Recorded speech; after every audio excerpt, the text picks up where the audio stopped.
James, eu sou aluno do 6º semestre do bacharelado em Filosofia da URGS. Olá, meu nome é André, eu sou aluno do 2º semestre na Filosofia da URGS.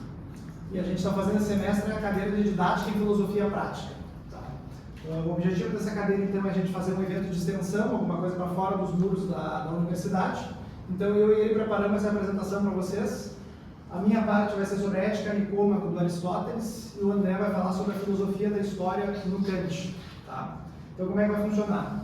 Eu vou apresentar, a gente vai abrir para perguntas, vai ter um intervalinho, o pessoal toma água no banheiro, comer alguma coisa, tomar um café. Tá? Depois o André apresenta, depois perguntas e aí termina. Vai ter prova, então? Não vai ter prova. Graças a Deus. Vai ter prova. Tranquilo. Então, o que acontece? A gente fez aquele grupo no WhatsApp, acho que quase vocês todos ou quase todos estão lá. Quem não tiver, a gente fez um QR Code para entrar no grupo, que depois a gente vai mandar um formulário para vocês preencherem com 10 perguntas, né, de avaliação, sugestão, crítica ou elogio e também sobre a ideia que vocês têm sobre a filosofia. Tá? Então, basicamente, o nosso trabalho é esse. Posteriormente, a gente vai montar um relatório, vai entregar.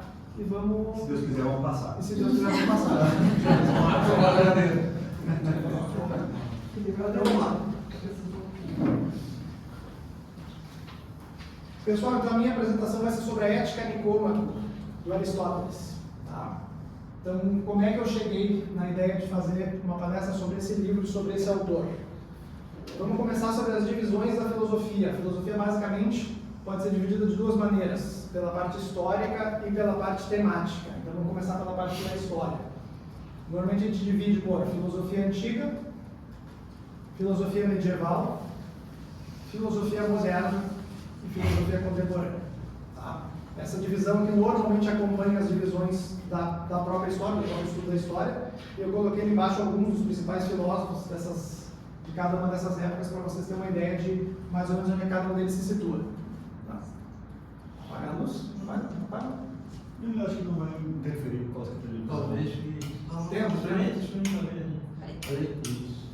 não, tem essa aqui do peito. Onde é que deve ser disso? Não, apaga, pode apagar tudo. Então toca aqui, então deixa assim. Não, deixa ligado. Beleza. A divisão da filosofia agora por temas. Tá? Basicamente, a gente divide filosofia teórica e filosofia prática. Cada uma dessas aí depois se subdivide em alguns campos, tá? Como epistemologia, que é a teoria do conhecimento, lógica, metafísica, filosofia da ciência, da linguagem, da mente, da religião, mas não só isso, tem outras divisões da filosofia teórica, tá? E filosofia prática, basicamente, ela se divide em ética e filosofia política. Então, sobre a filosofia prática, eu optei pela ética, né? E aí a gente tem algumas divisões normais que a gente faz na filosofia de ética, que são a ética antiga e a ética moderna. Tá?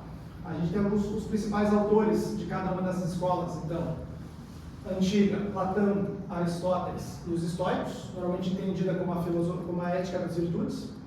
E na ética moderna a gente tem ali principalmente o Kant, Jeremy Bentham e John Stuart Mill. Tá? A deontologia, também conhecida como ética do dever, é a ética do Kant. O Bentham e o Mill propuseram o utilitarismo, que também é conhecido como consequencialismo. Tá? Essas divisões, elas não pararam no Platão, no Aristóteles, no Kant e no Mill. E a gente tem filósofos contemporâneos que também tratam desses assuntos sob essas óticas. Tá? Na ética das virtudes, a gente tem contemporaneamente o Alasdair MacIntyre, e o livro Depois da Virtude. Na deontologia, a gente tem o John Rawls com uma teoria da justiça. E no utilitarismo, a gente tem o Peter Singer com a ética prática. Tá? Para quem nunca ouviu falar esses termos ou não se lembra, deontologia, ela remete àquela ideia do Kant do imperativo categórico. Tá? E a parte do utilitarismo é aquela ideia da maximização do prazer e a minimização da dor. Tá? Então, dentro dessa divisão, eu optei por fazer sobre a ética antiga e como é que ela se divide, quais são os principais autores. O Platão, como eu falei para vocês, o Aristóteles e os estoicos. Tá? As principais obras, assim, tem outras, né, do Platão, que fala de ética, a Apologia de Sócrates e a República. Aristóteles tem a Ética Nicômaco, que a gente vai falar hoje, e a Ética Eudemo. E os históricos ali que o pessoal conhece bastante hoje em dia, que está em alta, né? Tem o Marco Aurélio, as Meditações, o Manual de Viver do Epíteto e sobre a brevidade da vida do Sêneca. Tá? Então a gente vai falar do Aristóteles hoje. Nasceu em Estagira, na Macedônia, em 384 a.C. Era filho de Nicômaco, médico da corte do rei Amintas III da Macedônia. Com 17 anos, ele vai para Atenas estudar na Academia de Platão. Permanece lá até a morte dele em 347. Em seguida, ele vai para Assos. Depois, ele vai para Mitilene e em 343 ele é chamado para ser preceptor do filho do Filipe II da Macedônia, o Alexandre, e então tinha 13 anos. Ele retorna a Atenas em 335, funda o Liceu. A escola dele é conhecida como peripatética, aqueles que caminham ao redor do campo onde era situado o Liceu. Ele estuda e leciona lógica, física, metafísica, ética, política, retórica, psicologia, biologia, entre outras disciplinas. Em 323, morre Alexandre o Grande. Tem um levante antimacedônico em Atenas e o Aristóteles vai para Calces, na Eubéia. E aí tem uma frase que se atribui a ele, que é a seguinte: ele saiu de Atenas para que a democracia não cometa um segundo crime contra a filosofia. Tá? Para quem conhece um pouco da história do Platão e do Sócrates, e talvez já tenha lido alguma coisa a respeito, o Sócrates ele foi condenado pela democracia ateniense por corrupção dos jovens e ateísmo. Tá? E a gente tem no livro Apologia de Sócrates toda a defesa que ele faz no julgamento dele. E ele é condenado a tomar veneno, a tomar cicuta, e ele acaba tomando aquilo ali e morrendo. E o Aristóteles não era muito fã da democracia. Tá? Mais para frente a gente vai ver um outro conceito da política dele, mas basicamente é o seguinte: ele entende que existem 3 formas de governo virtuosas e 3 formas de governo viciosas.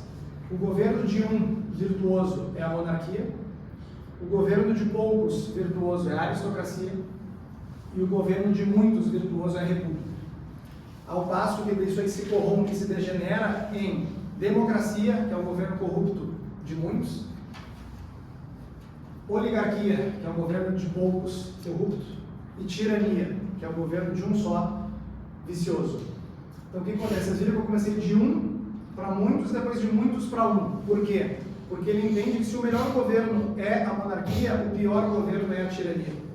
Então a democracia para ele, apesar de não ser o pior dos governos, é uma forma degenerada de governo. E basicamente o que diferencia isso? As formas virtuosas, o governante ou os governantes visam o bem comum, e nas formas viciosas, os governantes visam os seus próprios interesses. Tá? Basicamente essa é a ideia. Ele falece depois em 322 aos 62 anos. Fala um pouquinho do que o Aristóteles chegou para a gente. Tá? Como eu falei para vocês, ele escreveu e deu aula sobre diversos assuntos. Nem todos os escritos dele sobreviveram até hoje. Eles eram divididos em exotéricos e esotéricos, basicamente os que eram para fora do liceu e os que eram para alunos, para dentro do liceu. Tá? Os escritos esotéricos também são conhecidos como escritos acroamáticos, que eram tratados para o pessoal que era aluno e notas de aula que ele dava para o pessoal da escola. Alguns dos trabalhos que chegaram até nós são esses aqui: órgão, que é de lógica, física sobre a natureza, da alma, psicologia, metafísica, ética Nicômaco, ética Eudemo, política, retórica, poética e o que foi achado há menos tempo, Constituição dos Atenienses. Tá? O Aristóteles entendia que a ética estava subordinada à política, e ele chegou a compilar até 158 constituições de cidades-estado ali na volta da Grécia, só que tudo isso aí se perdeu e se achou agora no século XX, 19 e 20, essa Constituição dos Atenienses. Tá? Uma curiosidade: ele nunca escreveu um livro chamado Metafísica. A maioria aqui já ouviu essa ideia de metafísica e tal, mas ele nunca escreveu esse livro de metafísica. O que acontece? O Andrônico de Rhodes, no século I, quando ele compilou os trabalhos do Aristóteles, ele organizou por temas. Ele viu que tinha sobrado alguns rolos que não se encaixavam muito bem em nenhum lugar ali, mas que pareciam vir depois da física. Então ele denominou aqueles 14 tratados como metafísica, além, depois da física. Tá? Então hoje a gente vai ver o seguinte: Ética Nicômaco, o principal tratado ético do Aristóteles. Ele provavelmente escreveu essa obra para o seu filho Nicômaco, que tinha o mesmo do pai dele.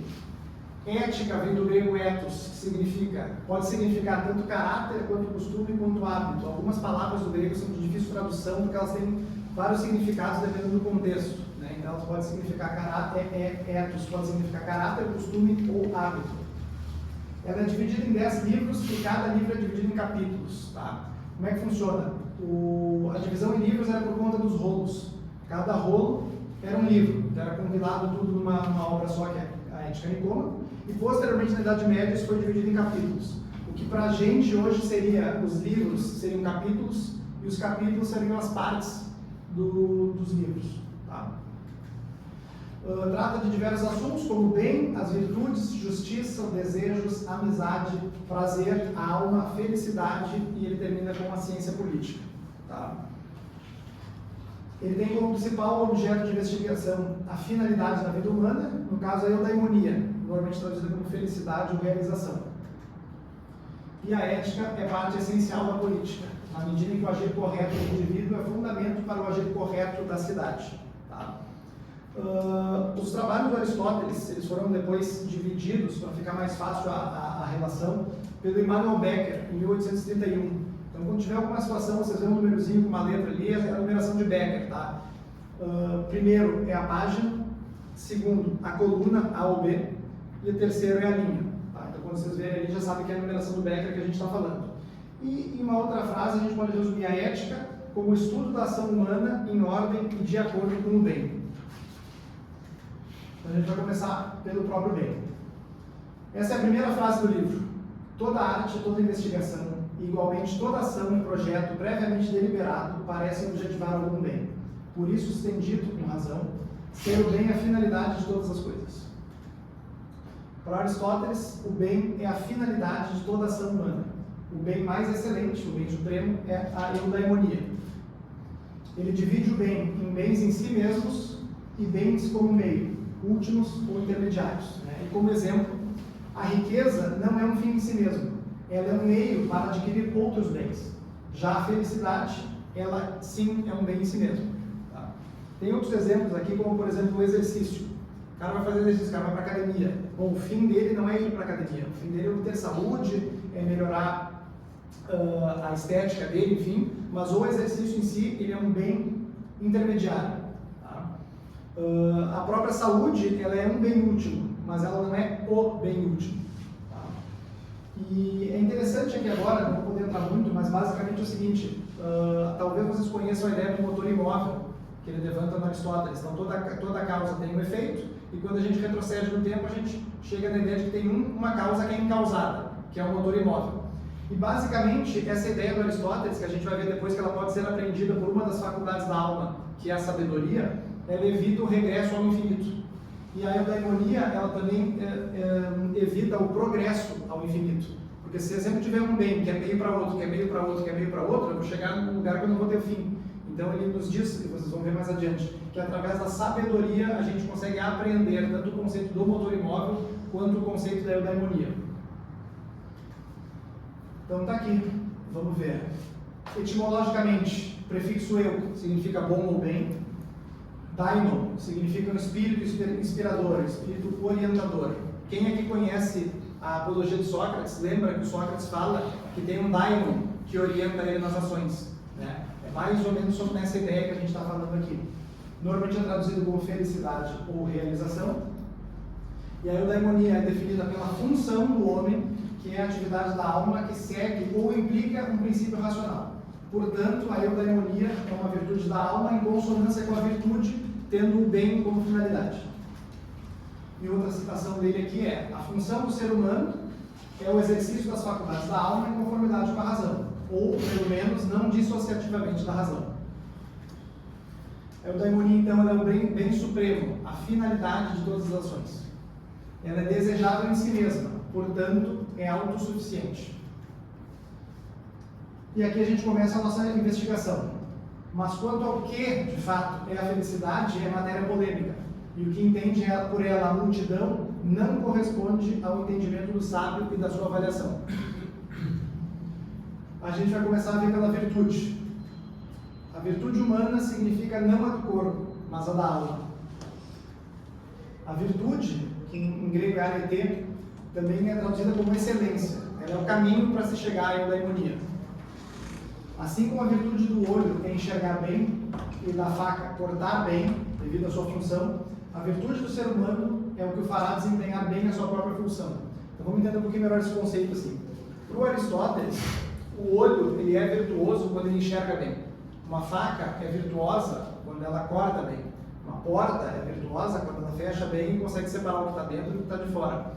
Só que a excelência humana ela é um pouco diferente, mas através dessa analogia a gente consegue entender que o ser humano também tem uma função e quando ele age em acordo com essa função, ele está exercendo a virtude dele.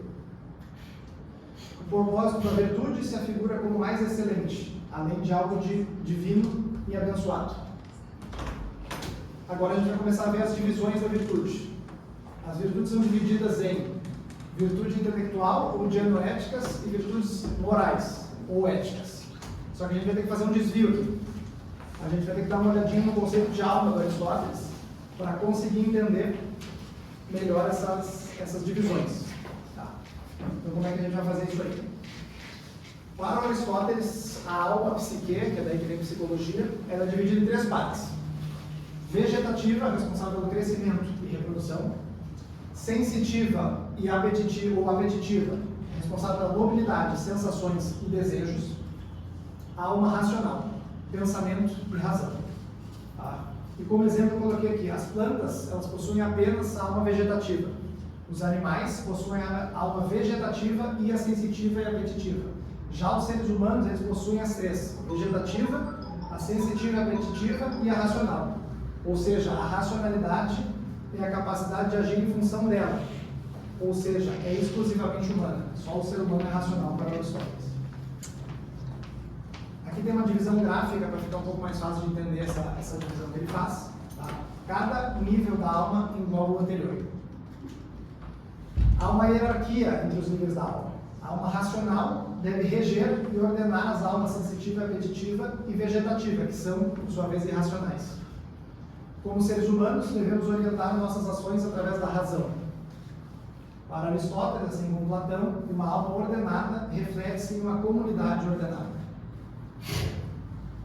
Agora a gente vai dar uma olhadinha na divisão das ciências para Aristóteles. Tá? Ele divide em 3. Ciências especulativas ou teóricas, que se ocupam do que é universal, necessário e imutável, como por exemplo a física, metafísica, psicologia, matemática, entre outras. As ciências práticas, que ocupam do que é particular, contingente e imutável, ética, economia e política, ou seja, como agir. Os gregos eles tinham uma divisão, não sei se não funciona na TV. Ética é como o indivíduo vai agir ele mesmo. Economia é como ele vai agir dentro da casa dele, como é que ele vai organizar a casa dele. E política é esse homem em sociedade. Então os termos são contemporâneos, mas é um pouquinho diferente como era para eles. E por fim, ele tem as ciências produtivas, ou ciências poéticas, que servem para produzir coisas. Medicina produz saúde, arquitetura produz casas, prédios, construção naval produz barcos, navios, escultura, pintura, agricultura produz alimentos. Então, basicamente, essas são as 3 divisões da ciência para Aristóteles. Teóricas visam a descoberta da verdade, práticas visam a realização de ações e produtivas visam a produção de estados ou objetos. Então vamos começar pelas virtudes intelectuais. As virtudes intelectuais são as excelências da parte racional da alma, que é dividida em 2 partes, científica e calculativa. A parte científica contempla e aprende o que é eterno, imutável, necessário e universal, ao passo que a parte calculativa trata do que é impermanente, mutável, contingente e particular. Vai ficar mais claro depois quando eu apresentar ela para vocês. Tá? A parte científica se ocupa do que é verdadeiro e falso, e a parte calculativa se ocupa do fazer bem e do fazer mal. Ou seja, ela se ocupa do bem e do mal como advérbio, não como substantivo. Tá? Então o que acontece? Para ficar claro, a alma vegetativa não possui virtude, não age. Parte apetitiva refere-se às paixões, trata das virtudes morais que a gente vai ver depois. E depois a parte racional, que ordena essas paixões, se divide em virtudes intelectuais calculativas e científicas. Por que os animais não têm virtude? Porque eles não possuem alma racional. Importante isso aí. Vamos lá. Ele identifica 5 disposições através da qual a alma pode raciocinar. São elas: o conhecimento científico, que lida com o que existe necessariamente, é eterno, sendo objeto de demonstração, ou seja, o conhecimento científico pode ser ensinado e aprendido. Ele pertence à parte científica. O entendimento apreende os primeiros princípios, indemonstráveis pela razão. Eu não consigo ensinar o que eu apreendo pelo entendimento, certo? Ele também pertence à parte científica. A sabedoria, segundo Aristóteles, é a forma mais perfeita de conhecimento. Uma combinação de conhecimento científico com entendimento.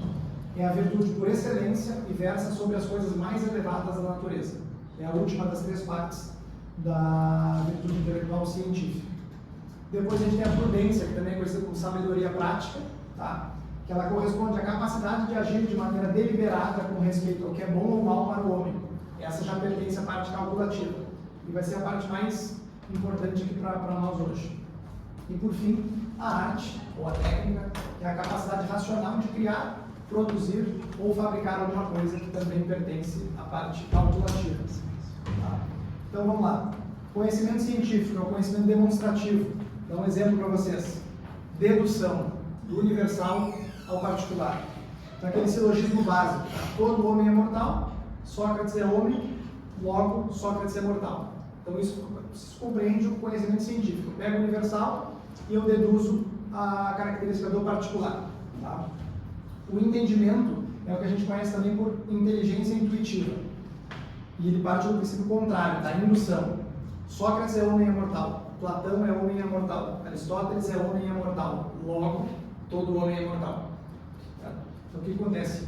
A indução, ela nos permite fazer essa inferência de que se todos os homens que eu conheci até hoje são mortais, eu não preciso investigar cada um deles em particular. Eu consigo extrair em particular uma premissa universal. A sabedoria, então, é o conhecimento mais o entendimento.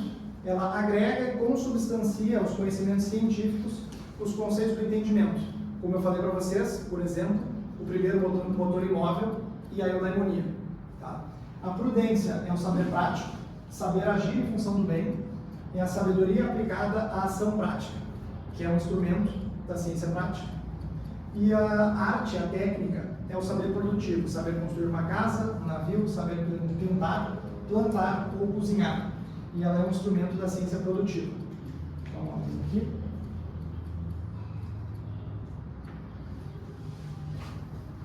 Vamos lá.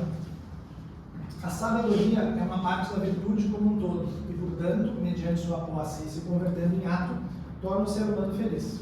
Somente graças à prudência e à virtude moral que a função própria do ser humano é plenamente realizada. A virtude moral assegura a retidão da meta que visamos, ao passo que a prudência garante a retidão daquilo que conduz a essa meta. E, de fato, os princípios do que é realizado constituem o fim para o qual nossos atos servem de meio, ou seja, eu defino o princípio do que eu quero e os atos que eu vou ter nessas minhas ações, elas vão definir se eu vou conseguir chegar ou não na minha meta. A prudência é, portanto, necessariamente uma capacidade racional genuína que diz respeito à ação relativamente aos bens humanos. Prudente não é apenas aquele que age, que sabe, o que é certo, mas também aquele que age corretamente. Vamos para as virtudes morais agora, que é daquela segunda etapa da aula, a parte afetiva e sensitiva. A virtude moral diz respeito a prazeres e dores. As virtudes morais são disposições de caráter que não surgem em nós por natureza, mas são adquiridas em resultado do hábito. A gente se torna justos praticando atos justos. As virtudes morais se relacionam com paixões e ações, sendo louvadas ou censuradas por serem voluntárias. O nobre, o útil e o prazeroso nos impelem a escolha, ao passo que o vil, o nocivo e o doloroso nos impelem à fuga. O princípio definidor de uma virtude moral, isso aqui é importante, é a mediania. É o meio termo entre dois vícios, um por excesso, outro por falta. A mediania é determinada pela reta razão. É a posição intermediária entre deficiência e excesso em harmonia com a reta razão. Tá? Então, assim, vamos entender um pouquinho melhor isso aqui. Ainda sobre as virtudes morais. A disposição do caráter relacionada à escolha, consistente na mediania, que é determinada por um princípio racional próprio do homem dotado de sabedoria prática ou prudência. Ela é o meio termo entre dois vícios, um excesso e um por falta. Ela é o agir de acordo com a justa razão. Vamos entender melhor o que é essa mediania. O Aristóteles ele dá um exemplo que é o seguinte: se 2 é muito, se 2 é pouco e 10 é muito, a mediania das coisas é 6, porque eu tenho uma distância de 4 para cada lado. Mas não é exatamente disso que ele está falando. Então ele fala da mediania ser referente a nós mesmos. Eu vou dar 2 exemplos para vocês aqui. Se eu pegar um bodybuilder de 1,90 m, tá? 120 kg, e estabelecer a mediania do que ele precisa comer, não vai ser a mesma mediania de uma bailarina de 1,50 m que pesa 50 kg. Cada um deles vai ter a sua mediania, o seu excesso e a sua deficiência. Então, o que acontece? Isso não é absoluto, isso é relativo a nós. Tá? Muito provavelmente, o excesso de comida da bailarina seria ainda menos do que a deficiência de comida do bodybuilder. Tá? Então, a gente fez essa divisão do relativo a nós com outras pessoas, mas também tem a divisão relativa a nós com nós mesmos. O que eu quero dizer? Quem aqui já fez academia, musculação, sabe que tem a progressão de carga. Toda vez a gente tem que aumentar o peso, aumentar a nossa carga. Tá? Então a minha mediania de hoje, ela vai ser diferente da minha mediania daqui a 2 meses. Então isso vai precisando ser ajustado a cada vez ao meu estado atual, certo? Tem inclusive uma citação que ele fala que é o seguinte: o excesso de exercícios, bem como a sua deficiência, arruína o vigor. Do mesmo modo, tanto a bebida quanto o alimento em demasia ou em falta arruinam a saúde. Quando em proporção adequada, produzem, aumentam e preservam a saúde. O mesmo acontece em relação à moderação, à coragem e às outras virtudes. Aquele que, tomado pelo medo, de tudo foge e nada suporta, se torna um covarde. Ao passo que aquele que não experimenta medo diante de coisa alguma e tudo enfrenta, se torna um temerário. Do mesmo modo, aquele que se curva a todos os prazeres e não se refreia diante de nenhum, se converte em um licencioso. Por outro lado, quem se afasta de todos os prazeres, como indivíduos rudes, se torna um insensível. Assim, a moderação e a coragem são destruídas pelo excesso e pela deficiência, e são preservadas pela mediania. E aqui então a gente vai ver a tabela das virtudes do Aristóteles. Uma última coisa, a mediania que a gente conversou agora, ela só se aplica às virtudes morais, não às intelectuais. Essa aqui então, pessoal, é a tabela das virtudes que eu extraí da Ética Nicômaco. Tá?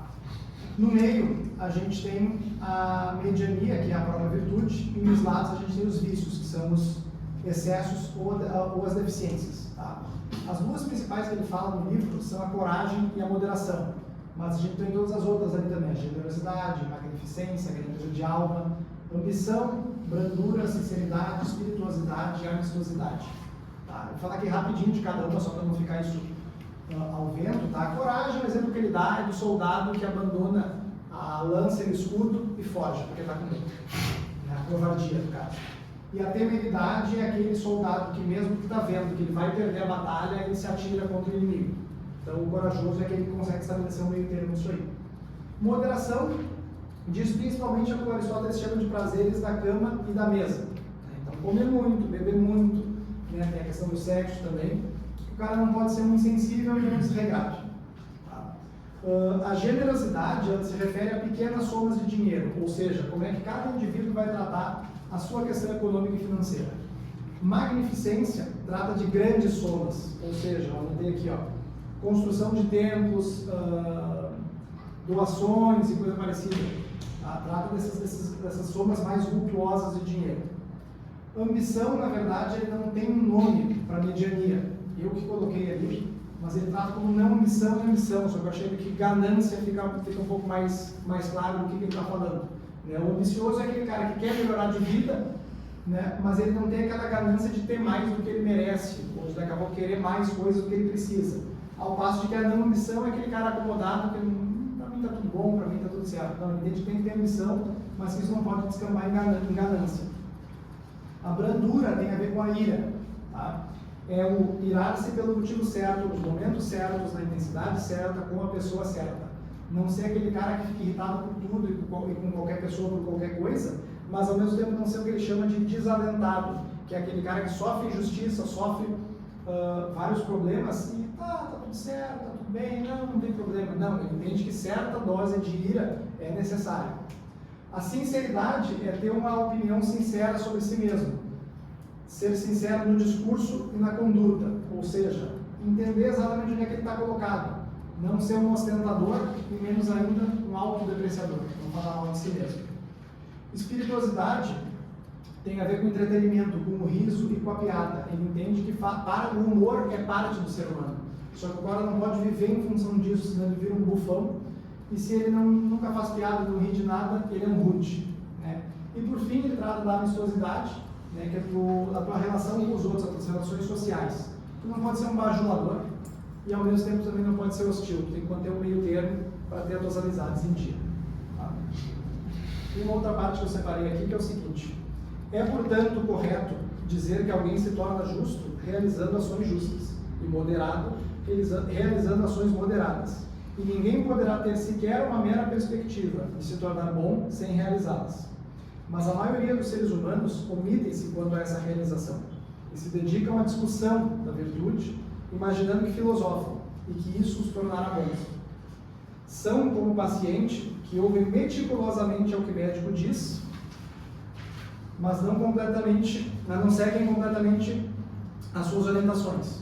Tal como esse tipo de tratamento, que é ouvido e negligenciado pelo paciente, nenhum bem produzirá ao corpo, e igualmente, esse tipo de filosofia, nenhum bem produzirá na alma. Então, as virtudes, elas estão aqui não para a gente ficar pensando sobre elas, mas para a gente agir conforme elas. Senão, de nada adianta, é uma filosofia vazia. A virtude tem a ver com paixões e ações. O louvor e a censura são conferidos somente às voluntárias. As que são involuntárias são objeto de perdão e, por vezes, até compaixão. O ato voluntário é quando o princípio reside no agente, ou seja, eu vou lá e deliberadamente faço aquela ação. O ato involuntário é cometido por coação, quando o princípio é externo, ou ignorância. O cara não sabe o que está fazendo ou foi obrigado a fazer. E ele também fala dos atos mistos. Né? Um exemplo que ele dá é o do capitão, que ele atira toda a carga valiosa do navio do mar para salvar a tripulação e salvar a embarcação. Ele diz que ninguém faria isso aí de maneira voluntária, se dispor das suas riquezas. Então, por isso ele entende como um ato misto. Ele não está sendo obrigado, mas o princípio ainda está residindo nele mesmo. Ele está indo lá e jogando fora. Mas isso é circunstancial. Ele entende isso aí como um ato misto. Tá? Sobre os atos involuntários. Quando é por coação, alguém botou uma arma na minha cabeça e mandou fazer uma coisa errada, eu não tenho culpa. Tá? Agora, quando é por ignorância, sim, aí o agente tem culpa. Por quê? Porque o homem deve buscar a verdade. Tá? Agir na ignorância não pode servir para Aristóteles como desculpa para fazer coisas erradas. Tá? Ele diz o seguinte: é admissível que alguém seja punido por sua ignorância, nos quais é considerado responsável por sua ignorância. Por exemplo, a penalidade é dobrada se o indivíduo estava embriagado, porque a origem do ato ofensivo estava no próprio indivíduo, na medida em que ele poderia ter evitado se embriagar, o que foi a causa da ignorância do que estava fazendo. Há também punição quanto a atos realizados devido a algo presente nas leis e que as pessoas deveriam conhecer e poderiam conhecer sem qualquer dificuldade. E assim por diante, em outros casos, nos quais a ignorância é atribuída à negligência, entendendo-se que não se justificava a ignorância do indivíduo, uma vez que lhe era possível se empenhar no sentido de tomar o devido cuidado. Então, não é isso, pessoal. Agir na ignorância, dizer que não sabia, para o Aristóteles, não é desculpa. Tá? Por fim, ele nos diz que é errado dizer que atos ocasionados pela ira ou pelo desejo são involuntários. Ele não abre essa brecha, e se tu fez coisa em função do desejo ou em função da ira, tu é culpado igual. Não é, portanto, de pouca importância. Antes disso, tem uma outra coisa que eu queria dizer para vocês. Ainda sobre essa parte aqui, ele diz o seguinte, ó: nem toda ação ou paixão admite uma mediania. Tá? Ele fala que tem algumas ações que elas são objetivamente erradas sempre e em qualquer lugar. Ele dá 6 exemplos aqui, mas ele diz que tem outras: a malevolência, impudência, inveja, adultério, roubo e homicídio. Não tem mediania nisso. Não é eu vou roubar um pouquinho. Não. Eu vou matar, não, tinha 3 caras, eu matei só um. Não, matar sempre é errado. Então tem certas atitudes que não tem mediania. Tá? Segundo ele, todas essas e outras semelhantes são censuráveis como más em si mesmas. Não é o excesso ou a deficiência delas que as torna más. É impossível, portanto, a nossa conduta ser certa ao praticá-la. Tá? Eu sei que tem alguns pais aqui, então eu separei esse aqui para quem tem filhos. Tá? Não é, portanto, de pouca importância se somos educados desde a infância mediante certos hábitos ou outros. É, ao contrário, de imensa, ou melhor, de total importância. A gente ser educado nos hábitos certos desde pequeno. É de se notar que o prazer se desenvolve em todos nós desde a tenra infância, o que faz dele uma paixão difícil de ser erradicada, estando enraizada em nossas vidas. O grau de dificuldade da tarefa é proporcional ao grau de excelência do bem. E por fim, o êxito é somente possível de uma única maneira. Então, uma coisa interessante quando a gente pensa nas virtudes do Aristóteles, normalmente a gente vê uma ideia de tabela ou um eixo, que tem uma deficiência de um lado, o excesso do outro, e a mediania no meio, é entender isso aí também de maneira não só horizontal, mas vertical. A virtude ela não está só no meio, ela está acima dos vícios. Então, existe uma hierarquia nessa ideia. Tratar ela só horizontal, ela dá só metade da história. A ideia é tentar trazer uma ideia de verticalidade disso aí também, para a gente entender o quanto a virtude é melhor do que o vício. Tá? Ainda sobre as virtudes morais, o Aristóteles admite inclinações inatas, mas entende que a virtude é obtida através da repetição de atos bons e o vício é oriundo da repetição de atos maus. A virtude, ela começa com o conhecimento. Não há como ser virtuoso, ter bons hábitos, sem ter o conhecimento de quais são esses hábitos. Tá? Esse conhecimento orienta a vontade. Deve haver, então, um processo de deliberação e, posteriormente, de prévia escolha. A deliberação e a escolha devem ter a razão como princípio norteador, não as paixões ou a inclinação. Por fim, a ação deve colocar em prática o que foi deliberado e escolhido. A constância deve ser empregada para consolidar a virtude em caráter virtuoso. Tá? Então é o seguinte, ele admite inclinações inatas, mas inclinações inatas não são determinismo. O cara pode ter uma propensão a comer mais, mas isso não é determinado que ele vai ser um vicioso, vai ser um guloso. Ele tem uma propensão, mas não quer dizer que ele está determinado a ser um obeso, por exemplo. Tá? Algumas distinções importantes aqui antes de eu passar para a ideia de como é que ele entende o processo da ação. A vontade ela é diferente da escolha, tá? Porque a vontade ela pode estar fora do nosso controle. Um exemplo, eu queria que o Grêmio fosse campeão brasileiro, mas isso está fora do meu controle. Eu posso ter vontade disso, mas eu não posso deliberar nem agir em cima disso. Ao passo que a deliberação e a escolha são de coisas que estão sim ao meu alcance.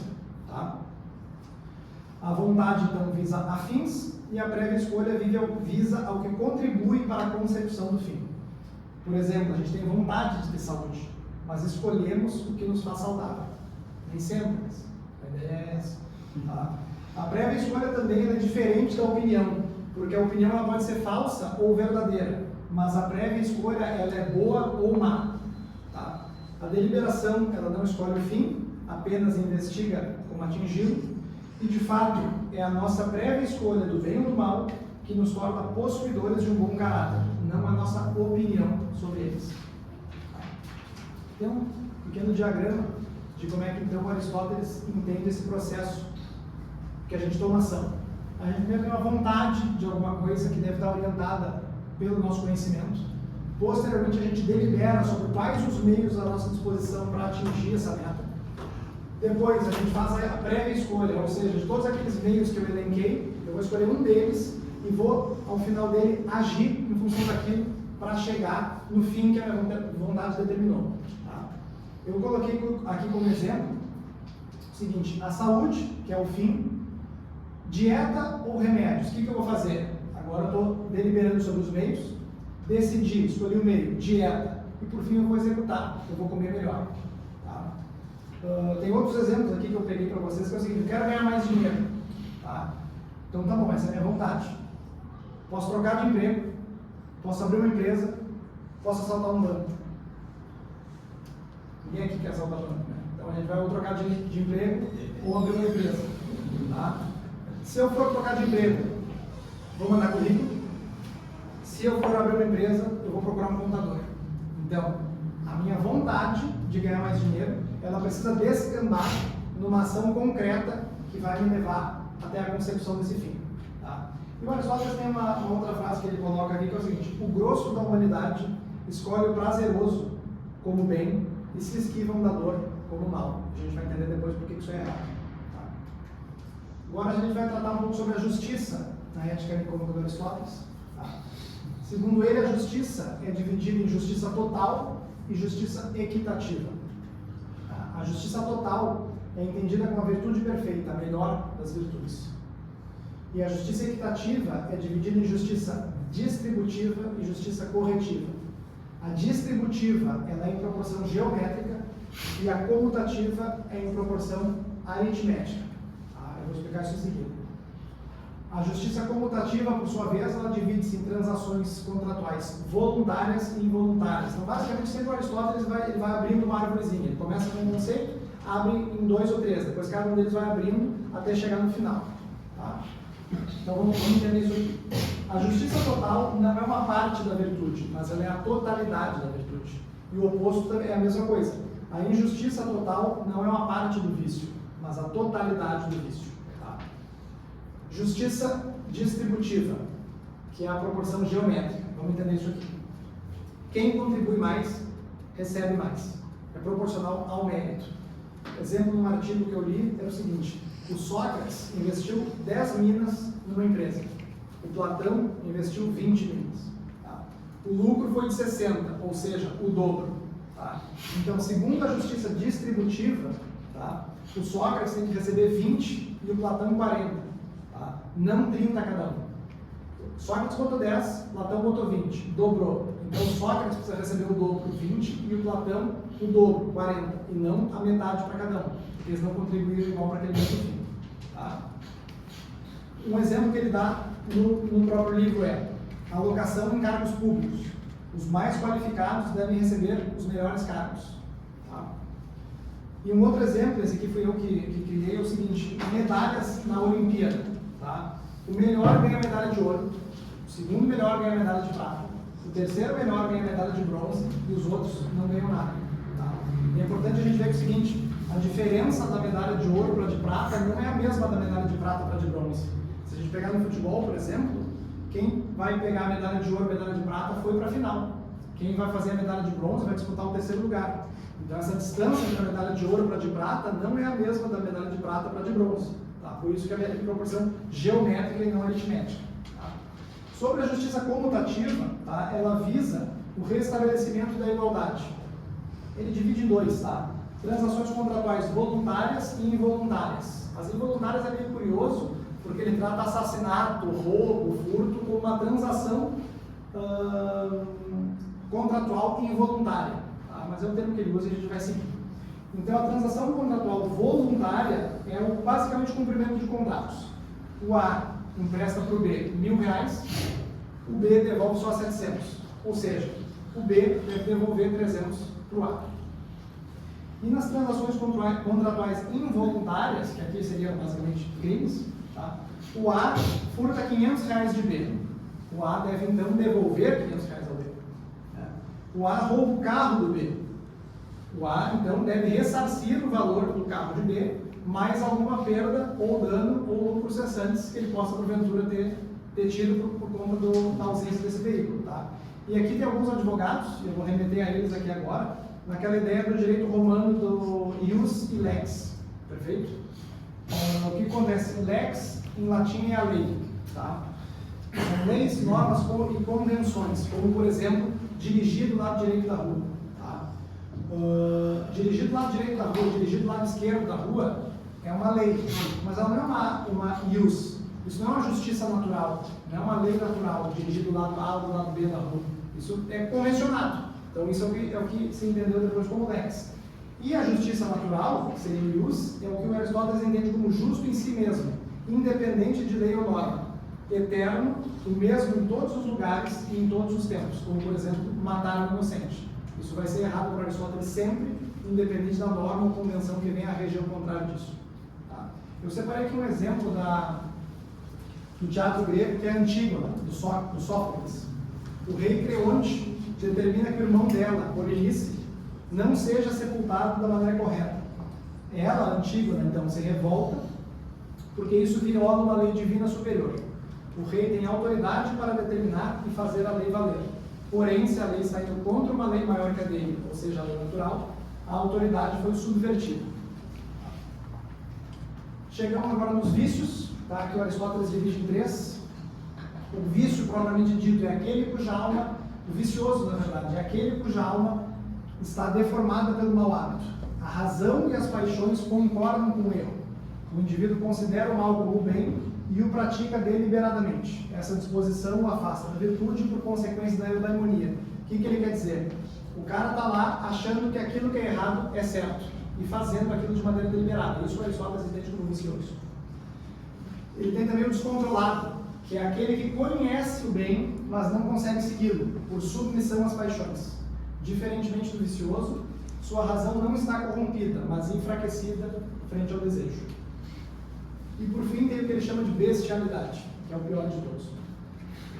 O bestial age abaixo da condição humana, guiado por instintos brutos ou desvios monstruosos, diferente do vicioso. Diferente do vicioso, não segue um hábito corrompido, mas uma natureza deformada. Sua condição é pior que o vício, pois nega a racionalidade do homem. Tá? Então assim, vício, acha que o mal é bom e age de acordo. Tem a racionalização da conduta errada. É o oposto da virtude. O descontrole pode fazer o indivíduo fugir da dor ou buscar o prazer. Tá? Ele tem o conhecimento do que Aristóteles entende como potência, mas ele não coloca esse conhecimento em ato. Ele sabe o que fazer, mas por um motivo ou por outro ele não consegue agir de acordo com o que ele deliberou certo. Tá? E o bestial, bom, ele é o oposto do humano. É uma coisa que não tem explicação. Eu peguei como exemplo para vocês o seguinte: em Cartago, na época das guerras púnicas, depois da época de Aristóteles, eles faziam sacrifícios a crianças, faziam sacrifício de crianças ao deus Baal. Tá? Então isso aí seria um baita exemplo de que o Aristóteles entenderia como bestialidade, uma coisa que não tem explicação em lugar nenhum. Tá? Vamos falar um pouquinho da acrasia, que é outro termo que é difícil de traduzir, que é o que eu coloquei aqui como descontrole, que é como está na minha tradução. Tá? Por vezes, vocês vão ver esses termos traduzidos de outra maneira, mas basicamente a ideia é a mesma. Tá? Então, o descontrole ou a acrasia ele é dividido em duas partes: o impetuoso e o fraco. O impetuoso ele cede ao impulso antes da deliberação racional. O fraco delibera racionalmente e depois cede ao impulso. Se você lembrar daquele processo, vontade, deliberação, escolha e ação, o impetuoso tem a vontade e age, não delibera nem escolhe. Já o fraco é o contrário, ele tem a vontade no lugar certo, ele delibera certo, ele escolhe certo, mas na hora de agir ele não consegue. Tá? A melhor maneira então de a gente evitar ou superar essa incontinência é viver as virtudes ativamente, permitindo-se ser guiado pela razão, não pelas paixões, para que o caráter seja fortalecido. Então eu separei um outro exemplo de como são essas palavras em grego e como às vezes é difícil tu dar um significado para elas. Tá? A palavra logos, ela pode ser traduzida por razão, por palavra, por pensamento, por verbo. Tá? Patos, aqui a gente traduziu como paixão, e ethos como caráter, como hábito, enfim, são 3 dos pilares da retórica do Aristóteles. Tá? A gente viu lá que ele tem alguns tratados onde ele tem a retórica, que é a arte de bem falar. Então, basicamente, está dividido em logos, que é o que é dito, patos, que é como é dito, e ethos, quem diz. Tá? A correção da incontinência se dá pelo cultivo dos bons hábitos, fortalecendo a prudência, a sabedoria prática e disciplinando as paixões. Como ainda reconhece o bem, o incontinente pode ser reconduzido à virtude pelo exercício constante do autocontrole. E aqui a gente vai falar então do autocontrole. Mas antes, deixa eu mostrar para vocês o seguinte. Quem estava aqui na palestra que eu dei do tênis em 23, tem alguns aqui que estavam, vão lembrar, eu comentei com vocês sobre a tradução da palavra pecado, a origem da palavra pecado em grego, que é hamartia. Hamartia é um termo de arquearia, significa errar o alvo. Tá? Isso aqui, na tradição, foi vindo a tradução e virou o que a gente conhece hoje por pecado. Tá? Então, eu separei para vocês aqui, vinculado a essa ideia do Aristóteles, algumas maneiras que a gente consegue errar o alvo, ou seja, que a gente não deve fazer isso aí. Que é o seguinte: eu não sei que tem um alvo, ignorância. Eu escolho o alvo errado, vício. Eu escolho o alvo certo, mas eu miro errado. Quando delibero, ou escolho errado. Eu atiro de qualquer jeito, eu sou impetuoso. Ou eu escolho o alvo certo, miro certo, mas eu não tenho força para puxar a corda do ar. A fraqueza. Então vamos ver como é que a gente se livra disso aí. A gente se livra disso pelo autocontrole, tá? Que é o oposto da acrasia. O controlado, ele tem desejos maus, mas os recusa por fidelidade ao juízo racional. Ele mantém a deliberação e não cede ao prazer. O que a gente deve fazer então quando a gente tem um plano de descontrole? Exercer o autocontrole, por consequência, exercer a moderação, a gente vai estar exercendo a virtude. Tá? Exemplos disso aí. O cara vai comer um docinho, hoje, amanhã, depois de amanhã, no princípio do Aristóteles, fala, cara, não tem problema comer um doce, mas todo dia, toda hora, depois de toda a refeição, talvez não seja o melhor caminho. Mesma coisa. Ah, vou na academia, mas hoje eu não vou. Ah, mas amanhã eu não vou também. Daqui a pouco está 6 meses que não vai. Então, o autocontrole precisa ser exercitado por essa pessoa. Tá? A gente vai se encaminhar agora para a amizade, tá? E os 3 tipos que o Aristóteles dá para nós. Ninguém, com efeito, preferiria viver sem amigos, mesmo que possuísse todos os outros bens. A amizade une os cidadãos mais do que a justiça contratual, e ela torna possível a busca pelo bem comum, dividida em 3 tipos: útil, agradável e boa. A amizade por utilidade nasce do proveito que cada um recebe do outro, não sendo a pessoa em si, mas a vantagem que ela proporciona. Por isso, dura apenas enquanto houver interesse mútuo. A amizade por prazer funda-se no agrado que o outro proporciona, beleza, companhia, diversão. É comum na juventude e dura apenas enquanto persiste o prazer que a sustenta. E por fim, tem o que Aristóteles chama de amizade perfeita, que é a amizade por caráter, na qual cada um ama o outro em razão da sua bondade e lhe deseja o bem. Ela é duradoura, pois apoia-se no que é eterno. Também é útil e agradável. Tá? Então o que acontece? As 2 primeiras, a amizade por utilidade e por prazer, elas podem ser entre homens bons, maus, só maus. Mas a amizade por caráter, ela só pode existir entre 2 homens bons. Tá? A amizade verdadeira existe na medida em que existe justiça. A injustiça quebra essa amizade. Ou seja, quando um dos dois virtuosos se torna um homem vicioso, essa amizade não tem mais como continuar. E uma segunda maneira dela acabar é quando o hiato entre as virtudes fica muito grande. Quando um começa a subir muito nas virtudes e o outro não acompanha, a amizade não tem como dar sequência. Ou o contrário também, quando o outro começa a pecar nas virtudes, não tem mais como continuar uma amizade de caráter nesse sentido. Então o papel do amigo, quando ele vê esse hiato aumentar, na verdade é puxar o amigo para cima para que ele acompanhe ele nas virtudes, e não deixar que essa amizade acabe. Tá? O amigo de fato, então, é aquele cuja alma deseja o mesmo bem. A amizade entre homens maduros é igual à harmonia da cidade. E aqui a gente vai falar da filautia, que é o que o Aristóteles entende como amor próprio, a amizade consigo mesmo. O homem bom é o verdadeiro amigo de si mesmo, pois busca em primeiro lugar viver conforme a virtude. Esse amor ordenado torna capaz de beneficiar os outros e cultivar amizades verdadeiras. Tá? A gente não pode confundir nem deixar descambar filautia e egoísmo. Tá? O amigo virtuoso é naturalmente desejável a um indivíduo virtuoso. Para ser feliz, o indivíduo não pode prescindir de amigos virtuosos.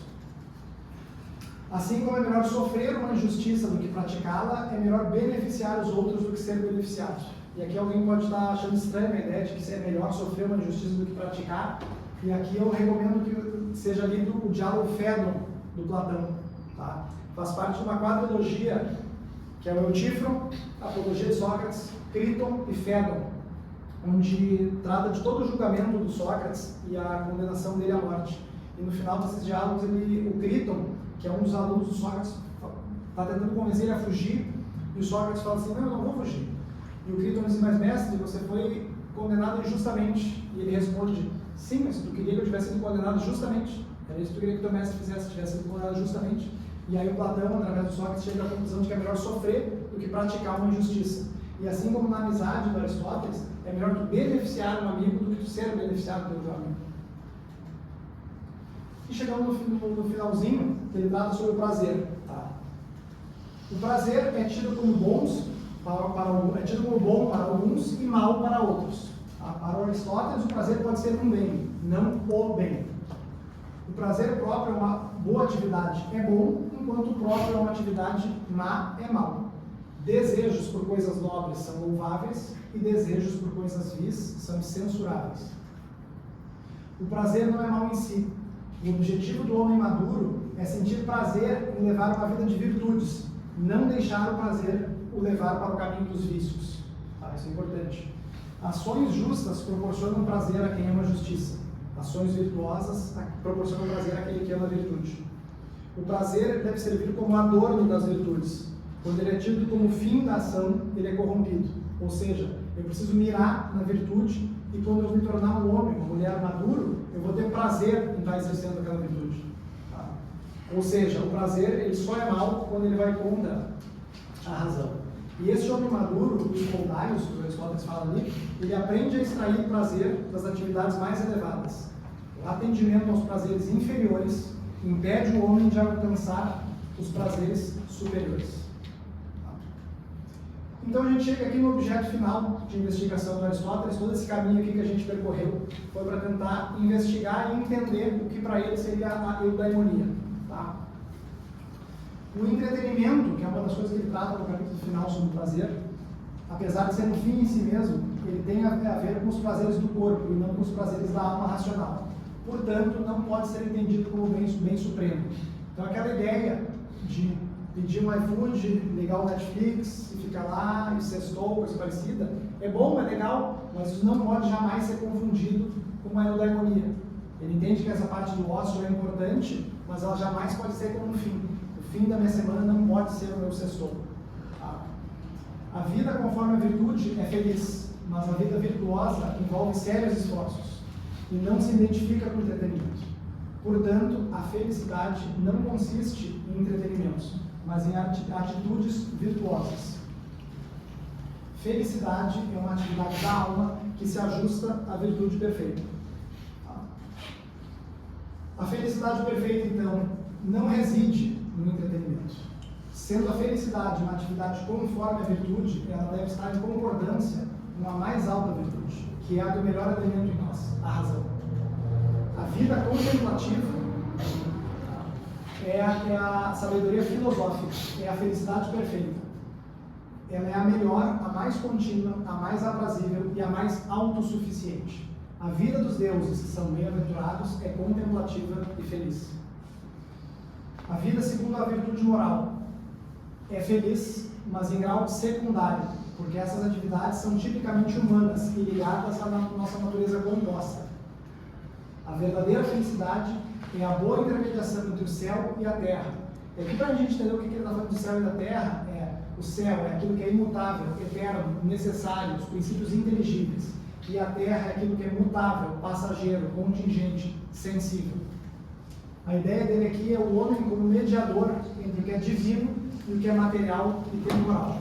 Então, assim, agora que a gente está se caminhando no final, tem aquela ideia na mitologia grega de Eudaimon ser aquele que intermedia entre os seres humanos e os deuses. Então, a eudaimonia, na verdade, nada mais é do que fazer essa boa, lembra o eu? Fazer a boa intermediação entre aquilo que está aqui na Terra, que é material, com o que é divino lá em cima. Tá? Para terminar, eu vou ler umas citações breves aqui direto do livro, e aí a gente termina e vamos abrir para perguntas. Tá? Que é o seguinte: se a felicidade consiste na atividade virtuosa, é razoável que seja de acordo com a virtude maior. E esta será a virtude do mais excelente contido em nós.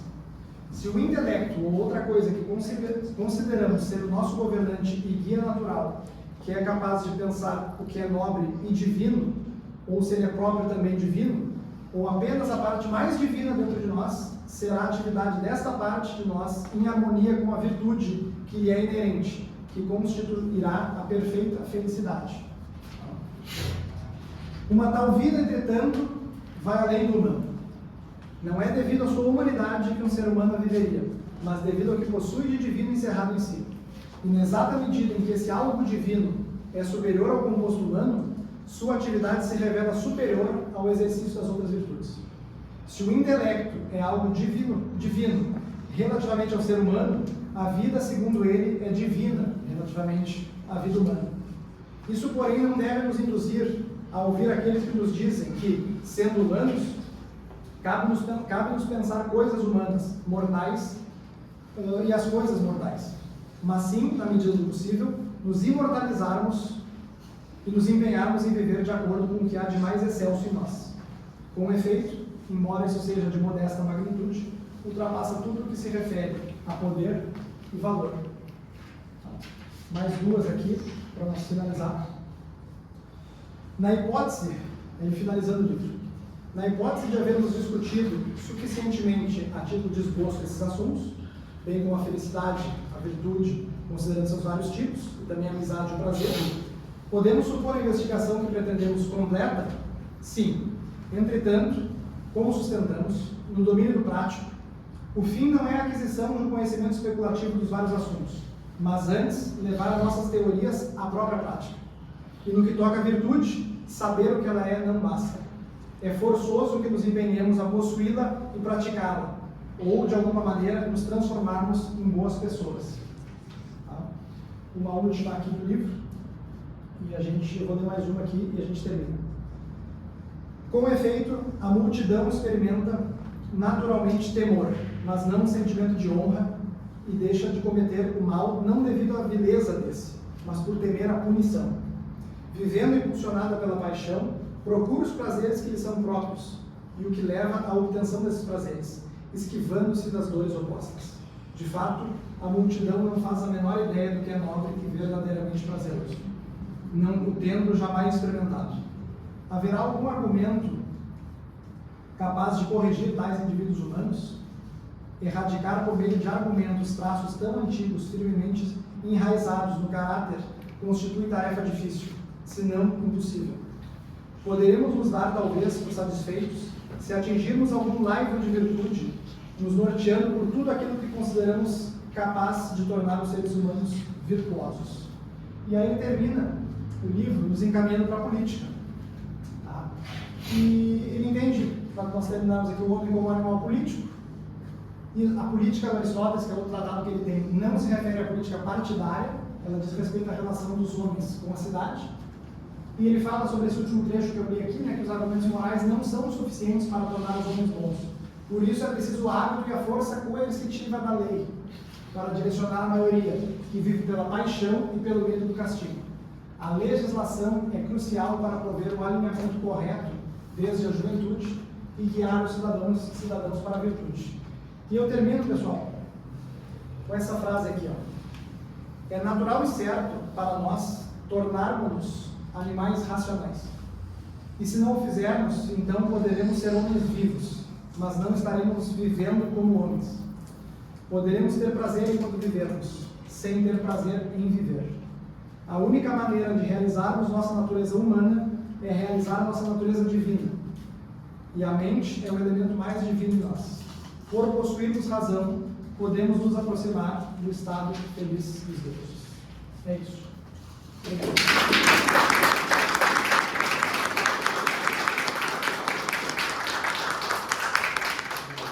Aqui é a bibliografia.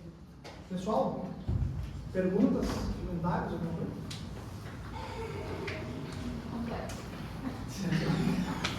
Fabrício, pelo segundo. Os dois aqui.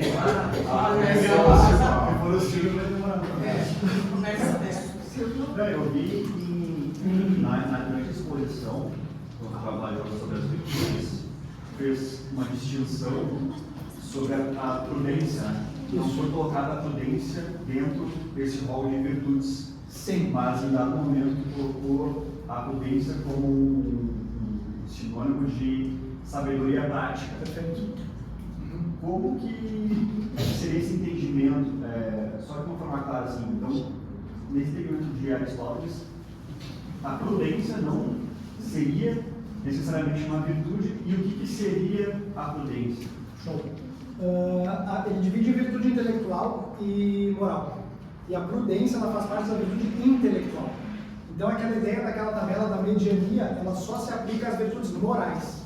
Como a prudência é uma virtude racional, ela não está elencada ali e eu não tenho como ser mais ou menos prudente, porque a virtude intelectual ela não permite mediania. Né? Então a prudência vai ser o que vai regir todas as virtudes morais. Porque tem aquela hierarquia da alma. A racional manda na sensitiva apetitiva. A moral é da sensitiva apetitiva. Logo, a prudência é a que ordena. Não sei se ficou claro. É isso? Beleza. Silvio. Eu não sei. Gente, primeiro ponto. Isso foi muito legal. Sim, ó, a minha pergunta é na busca da virtude. Tá certo? Onde é que entra a questão da busca pela verdade? Porque a verdade é que está direcionando a busca pela virtude. Eu achei isso. Talvez eu não sei se isso não foi. Não ficou. Não, ele está embutido, eu sei que está tudo embutido, mas eu acho que isso é uma questão essencial, né? Que a questão da busca da verdade é justamente o que nos leva à busca pela virtude. Show? Show, perfeito. É o seguinte, ali na parte da divisão racional da alma, ele divide em científica e calculativa. Tá? E a parte científica se divide em conhecimento, entendimento e sabedoria. Aqui está a faculdade que busca a verdade. A faculdade, então, racional da alma na sua vertente científica. E como é que a gente vai atrás? Bom, da ciência do que é material, conhecimento científico. Do entendimento que a razão não consegue apreender. O entendimento. E aí o que vai juntar essas duas coisas é a sabedoria. Então a sabedoria, que o Aristóteles é a virtude máxima, é justamente a capacidade da alma intelectual, racional, que busca a verdade. E é ela, a partir dela, que se orienta toda a outra hierarquia dos valores. Tá, e aí caberia a pergunta, por que eu faço, por que eu busco aquela virtude? Certo? Então a verdade não seria simplesmente o conhecimento da virtude de si, mas por que eu busco aquela virtude e como ela se encaixa dentro, né? Da eudaimonia. Exatamente, da questão da busca da felicidade, da realização do fim último.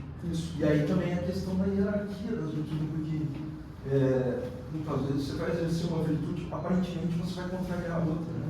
Por exemplo? Eu vi agora, recentemente, me marcou muito a história de um santo peruano, tá? Então ele não podia receber índios dentro do convento lá do mosteiro e tal, no período.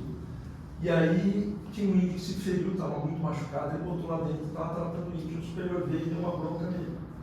E aí ele, claro que ironicamente, né, mas ele falou que o superior falou, mas eu sabia que a virtude da obediência estava acima da virtude da caridade. Né?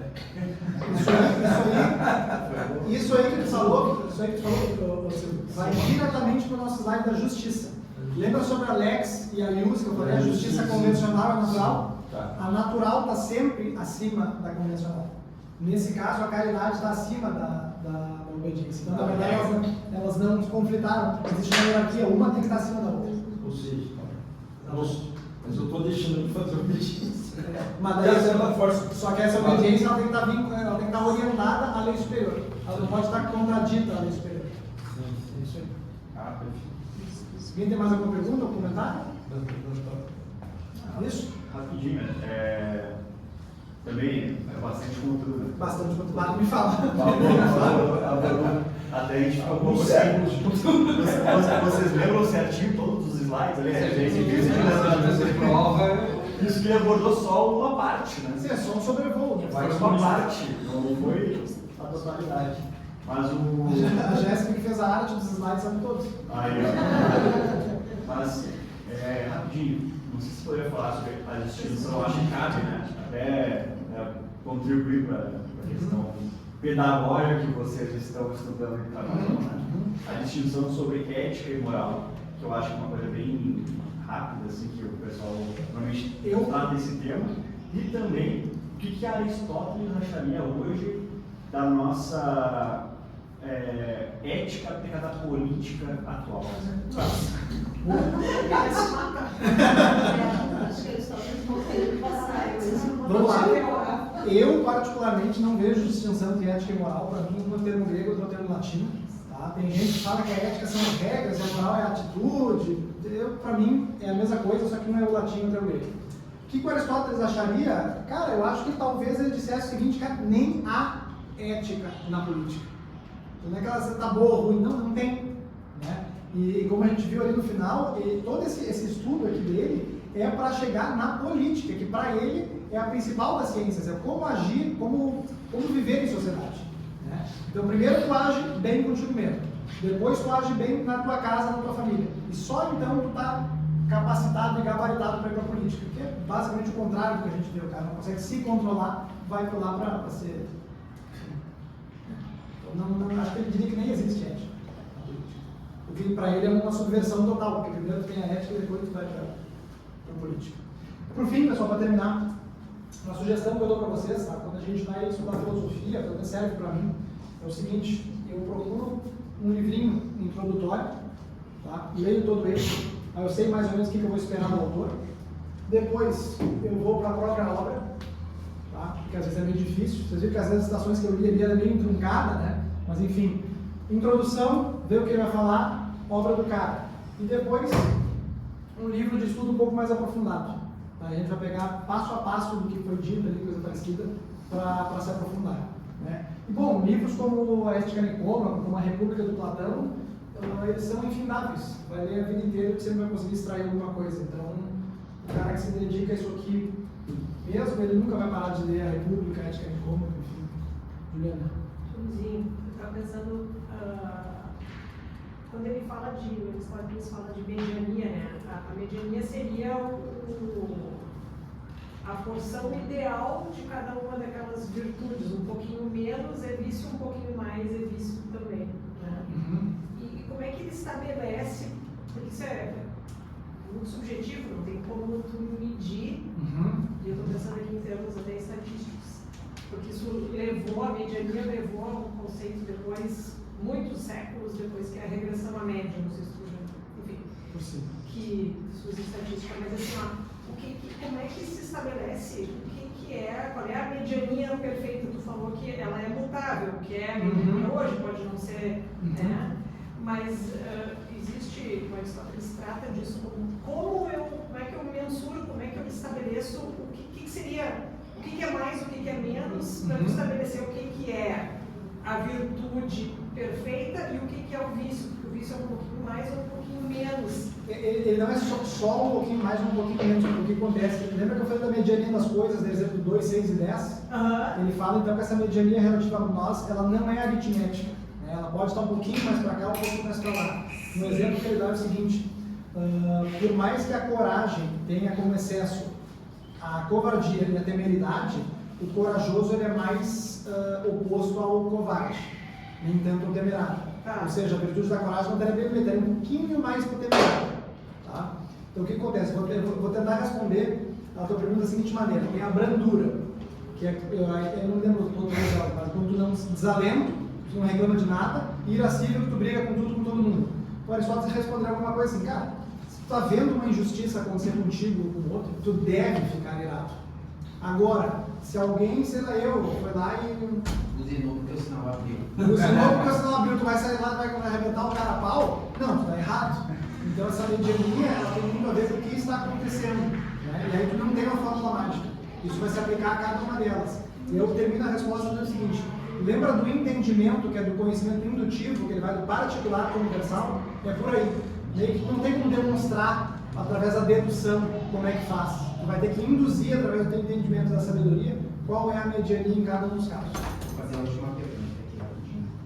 E o quanto que tu acha que nessa mediana o ambiente influencia para tu ter a percepção do indivíduo, ter a percepção de se ele está sendo mais vicioso ou virtuoso, porque a média geral pode te levar à tendência de ir mais para um lado e Tá. Assim, olha, essa parte da média geral, a gente tem que desvincular da ideia de mediania do Aristóteles. porque daí não entra na média global, fala que seria o correto de todo mundo. Mas daí no plano teórico. Entende? Então, assim, eu entendi o que tu falou. Né? O cara está num ambiente que está todo mundo vicioso, ele vai ser vicioso. Ele vai fazer sim, vai. Porque daí a média dele vai jogar mais pro vicioso do que pro Isso. Mas Isso essa... Isso que ele está falando é o que acabou levando a coisa da regressão à média. Depois eu posso te falar um pouco disso, que foi o Galton. Eu sei mais ou menos. O Galton, que era primo do Darwin, ele postulou essa da regressão à média e que hoje se usa todos os modelos estatísticos, que é modelo de regressão logística, modelo de regressão linear, é tudo baseado na regressão à média que vai, por isso que eu fiquei encarregada com esse conceito. Porque mas é quando a falou pontuação, global, né? quando falou global, eu disse que é certo, é certo, independente onde tu tá. Claro, vai variar sempre da circunstância. Sim. Né? Mas é isso mesmo. Então, o que acontece?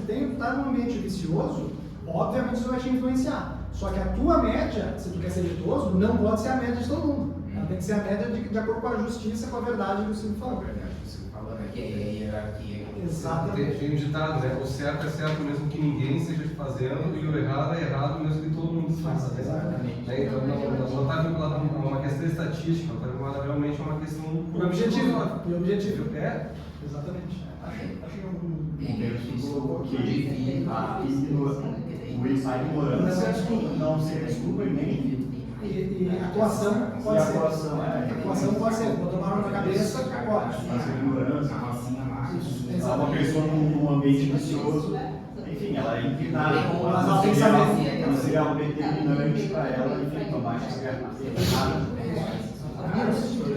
James, eu vou fazer uma frase, aí tu diz se tu concorda ou não concorda, tu coloca. Se tu concorda, tu põe teu argumento. Se não concordar, Se o Aristóteles concordaria. É eu ou Aristóteles? Não, pelo teu entendimento, no estudo foi feito. Uma frase bem que a gente ouve muito assim. Este homem foi virtuoso e por isso Deus o abençoou. Essa frase, ela tem consonância, ela, vamos no meio de este homem foi virtuoso, por isso Deus o abençoou com, pode dizer assim, com saúde, ou com muito entendimento. Ela tem uma... Eu vou responder isso aí para ti de uma forma bem materialista. Então o que acontece? Tu é virtuoso, tu foi abençoado. Então o que acontece? Tu é virtuoso, tu come bem, tu te alimenta bem, tu faz exercício, tu cuida da tua família, tu não trai a tua esposa, tu trabalha firme, coisa parecida. Cara, por consequência, o que vai acontecer na tua vida vai ser alguma coisa que tu pode muito bem chamar de abençoado. Entende? Então assim, é uma resposta bem material, porque o Aristóteles até ele é um pouco mais... Ele não tinha esse entendimento, né? Ele era totalmente técnico. Ele era um pouco mais imanente, o Platão era um pouco mais transcendente. Né? Então eu responderia que sim, numa ótica mais materialista, sem desqualificar ou tirar da equação o fato de que as tuas ações vão ter impacto no teu resultado. Sim, depende muito também da visão que tu tem do indivíduo, né? E assim, fazer uma a virtude para mim. essa questão assim, né, de ser virtuoso, a paridade entre virtuosidade, audiência, né, e felicidade. Na verdade, segundo o Aristóteles, pelo que eu consigo perceber, e pelo que eu já acompanho no livro de estudo que eu mesmo tenho a respeito do tema, o exercício da virtude, ele é extremamente oneroso, na verdade, ele exige certas abdicações, né? Você tem que vencer aqueles vícios, aquelas paixões, né, que você nasce já com elas, né, pré-ordenadas, pelo fato de você ser um animal, antes de ser racional. Né? Então, é um exercício constante, é uma aprovação constante. Né? E eu acho que nessa questão, dentro do contexto cristão, o exemplo máximo que tem de virtuosidade, Cristo. Né? E Cristo foi o homem que conduziu durante toda a sua vida de forma virtuosa, né? E acabou sendo crucificado. Sofrendo o último sacrifício. Então é meio paradigmático isso, né? Você tem que abrir mão, você tem que se sacrificar para conseguir a eudemonia, para conseguir aquela felicidade, a transcendentalidade dos seus vícios. Né? Eu acho que aí cabe, que Aristóteles não chegou nesse aspecto, né? Ele consegue chegar, senão a gente ia rasgar o dentro de João. E aliás, é um dos grandes erros dos judeus, né? Achar que uma vida virtuosa, uma vida Mas é que daí, nesse caso que é a transcendência da alma ser imortal, e tem outra parte ali que o Aristóteles, até onde eu sei, ele não vai muito para essa parte. É mais o Platão que vai nessa tocada. Olha, ainda deixa eu perguntar uma coisa. E a questão de prazeres ali que falou. O que seria para Aristóteles? Ter prazer em fazer atitudes virtuosas. Entende? Então, por exemplo, assim, eu sei que se eu comer esse bolo inteiro, eu vou ter muito prazer. Eu sei que eu vou ficar gordo. Então, eu tenho que ter prazer em olhar para o bolo como um pedaço e sair fora. O homem, eu estou pegando a moderação, podia pegar outra. É ter prazer em exercer a virtude da moderação. Comer uma fatia e sair fora. E ficar feliz com aquilo. E não entrar naquilo lá, comer o bolo inteiro, para falar muito prazer, depois aparece, tu olha. Descontrole, né? Dizer descontrole. Uma posição ao controle. Exatamente. Aristóteles era ateu. Olha, tu tocou num ponto que é de difícil resposta, né? Eles eram politeístas, Não né? era ateu, mas ele não chegou a ser cristão, né? Sim, exatamente. Ele não teve a chance de conhecer o cara. Não teve a revelação. Transcendente, né? Com a ideia divina, perdão. Só que, claro, a questão filosófica, a mim parece que o Platão e o Aristóteles, né, eles pavimentaram o caminho assim, para a aceitação do monoteísmo pelo Ocidente. E muitos, enfim, muitos autores cristãos falam, né, que esses gregos, né, eles não tiveram a revelação da fé, mas eles chegaram muito próximos, assim, eles conseguiram, através da razão, né, se aproximar muito dessa. O principal é o Santo Agostinho, o Platão e o Tomás de Aquino com Aristóteles, que são os dois principais. Eles recepcionaram todo esse entendimento de virtude. Isso aí. Pessoal, é o seguinte, vamos dar uma pausa, vamos esticar as pernas. A gente vai preparando aqui o trabalho do André. E tem alguém que não está no grupo? Vai disponibilizar. Posso fazer. Faltar as virtudes ali é legal todo liberar.